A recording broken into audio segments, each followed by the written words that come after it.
here's a term that I want to share with you that I hope that can become more familiar, that we can better understand it so that we can solve it. What is that term? Innocently ignorant. Okay, that is a term that I hope that is the spirit in which any topic that I bring up, whether it be especially, it really bothered me when I heard that some people felt like that I was upset with the church as a whole. And that's the exact opposite. Matter of fact, the reason why I specifically brought up the church and special needs families needing and wanting to go to the church but not there is because I want to be able to go to church. I want every special needs family to be able to go to church. So what I need to do is have that dialogue with the existing church, but also with families that want to go to church. We have to do a better job of helping society help us. And what I mean by that is in a variety of ways. But sometimes we need to be honest with ourselves as special needs families that sometimes we could do a better job in communicating with society as a whole. And that's part of what I'm trying to do now, is to help society understand our struggles so that we can then meet in the middle and come up with solutions. Okay, because what we need is more of a full-blown solution and a way to do things that is consistent, that is maybe even consistent in city to city to city.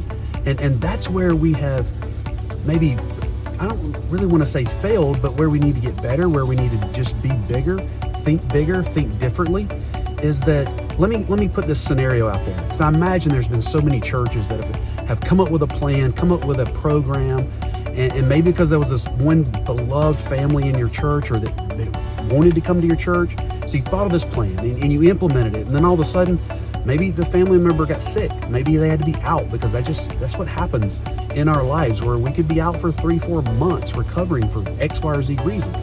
And then all of a sudden, where'd the program go? You know, the one volunteer you had, you know, maybe they left and went to a different church, or maybe they moved out of town, you know. But the point is that, you know, so many of these special programs to serve special needs families, they originate with one family and one store or one church, and it's great while it lasts, but then it doesn't last, and maybe there's feelings hurt through that process, but hopefully not.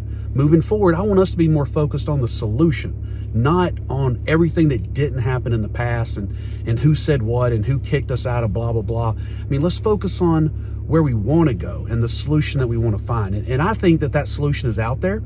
I just think that we need a different system. There needs to be a way. And what if every single city that you went into, you as a special needs family knew every restaurant that you could go to eat in, that had a special system in place to assist you? Okay, what if you knew every church? And hopefully there'll be a Presbyterian church and a Catholic church and a Baptist church, whatever church, and at least one, you know, where they have set out a special plan to serve you and your family. I'm convinced that process is possible. I'm convinced that there are enough people out there that want to help special needs families. I think there are enough businesses out there that want to go that extra mile, but what they need from us is our support, our loyalty, and our technology, which I think is there now, so that we know that one restaurant that has a process in place, so that all of us can go to that one restaurant. And the next thing you know, what's going to happen is the restaurant next door is going to say, hey, I want to do the same thing, because I see their parking lot full on a Tuesday night. Because guess what? Maybe that's the night that we need to go eat, because we don't go on Saturday nights. But anyway, you get my point.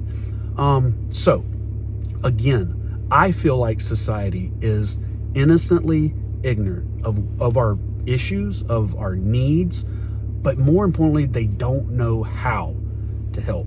And I just think that maybe we could come together, and I might have a plan for us to show them how to help, but also show them how they can make more business doing it, and how they can be more profitable, and they can help people, and we can get served. Anyway, there's a lot more details of that.